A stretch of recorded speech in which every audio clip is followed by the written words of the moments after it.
There's a certain urgency in our country to get things right.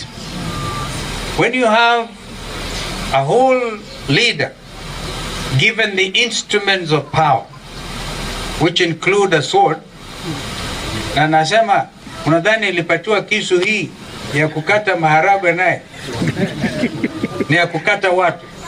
It sends serious threat to the citizens.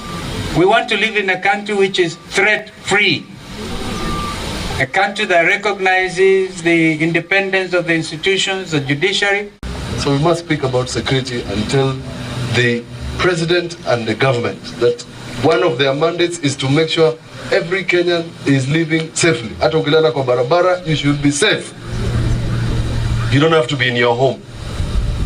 That is what is a country. Otherwise, if you don't live peacefully and you are not secure, then this is not a country.